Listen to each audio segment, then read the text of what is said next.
Good morning बच्चों। तो इस वीडियो में हम लोग unit 2A the king and the tree goddess के क्वेश्चंस को डिस्कस करेंगे।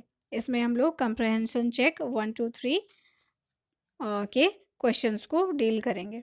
सबसे पहले आप इसके क्वेश्चंस को देखिए। First question says name some trees that grew in the Himalayan foot hills.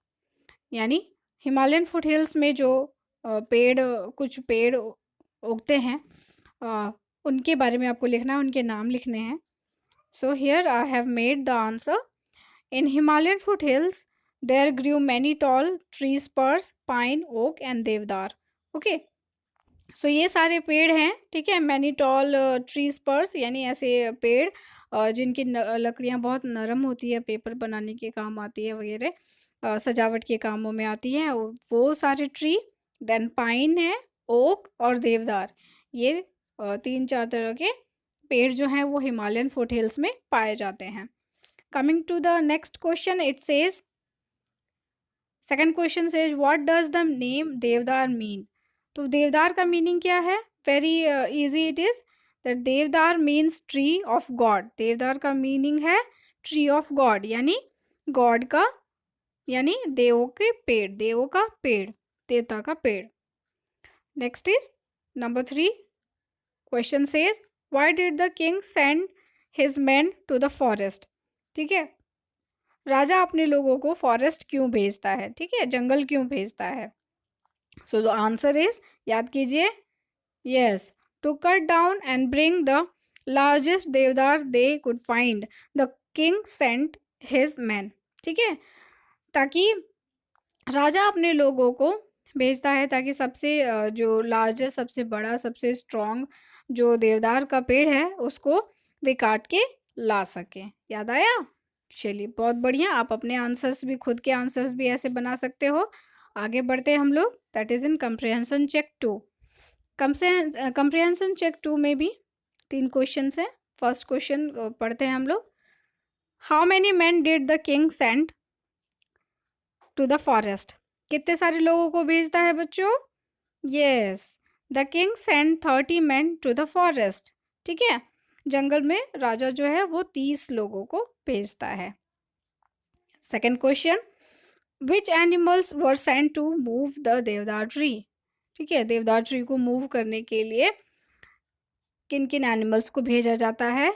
The answer is horses, oxen and elephants, है ना, were sent to move the sorry, यहाँ पे मूव द देवदार ट्री होगा, मैंने यहाँ पे मूव द फॉरेस्ट लिखा हुआ है, इट इज़ बाय मिस्टेक। आप यहाँ पे to move the deodar tree लिख दीजिएगा। ओके, फॉरेस्ट को काट के देवदार ट्री लिखिएगा। Next question says why did the villagers worship the deodar tree. Villagers जो हैं वो देवदार ट्री को क्यों उसकी पूजा करते हैं? Answer is within it there lived a goddess who gave to the tree its great strength, size and beauty. That's why the villagers worship the deodar tree. ठीक है, तो देवदार ट्री में एक ट्री गॉडेस रहती थी और इसी कारण से उसने इसके इतने अच्छे साइज को, इसका स्ट्रेंथ और इसकी ब्यूटी जो है वो सब देवी के कारण ही था। इसी कारण से विलेजर्स यानी गांव वाले जो थे वो सभी उस देवदार ट्री की पूजा करते थे, है ना। याद आ गया? चलिए, अब चलते हैं कंप्रिहेंशन चेक 3 में। एंड कंप्रिहेंशन चेक 3 का फर्स्ट क्वेश्चन है who appeared in the king's dream. राजा के सपने में कौन आता है? हाँ, obviously it is the tree goddess appeared in the king's dream. राजा के सपने में कौन आती है? ट्री गॉडेस, पेड़ की देवी, है ना। यस, सेकंड क्वेश्चन, आगे हम लोग बढ़ते हैं। सेकंड क्वेश्चन से is what was the last request of the tree goddess. और ट्री गॉडेस का सबसे लास्ट रिक्वेस्ट क्या था राजा से? याद कीजिए। It is answer to be failed in 3 parts, first the head, then the middle, and at last its base should be cut down. ठीक है, तो 3 पार्ट्स में cut down, this was the last request of the tree goddess. ठीक है, 3 भागों में काटा जाना, पहला उसका सर यानी ऊपर का पोर्शन, फिर मिडल पोर्शन, फिर लास्टली उसका बेस यानी सबसे नीचे वाला पोर्शन। इतने सारे हिस्सों में काटे जाने का रिक्वेस्ट वो करता है, वो करती है कि पहले मेरे पेड़ के ऊपरी हिस्से को काटा जाए, फिर उसके बीच वाले हिस्से को, और सबसे लास्ट में जो है इसके निचले हिस्से को काटा जाए। यही ट्री गॉडेस जो है राजा से रिक्वेस्ट करती है ना। Coming to the last question and it asks, what did the king ordered his man next morning. अगले सुबह राजा अपने लोगों को क्या आदेश देता है।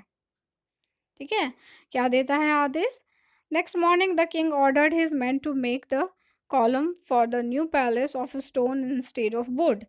ठीक है, तो अगले सुबह राजा जो है अपने लोगों को बोलता है कि मेरे महल का जो कॉलम है, नए महल का कॉलम वो स्टोन से बनेगा, बल्कि ट्री के मीन्स वुड के बजाय, यानी लकड़ी के बजाय वो स्टोन का बनेगा। ठीक है, यानी उसका कॉलम जो है वो बनेगा स्टोन से। अब उसको लकड़ी की ज़रूरत नहीं है, अब वो देवदार के पेड़ों को नहीं काटेगा। ठीक है, so this is the answer. You can make your own answer. आप अपने आंसर्स भी खुद से बना सकते हो। So this is all about the question and answer comprehension check question answers इस चैप्टर के यहीं तक थे। So thank you.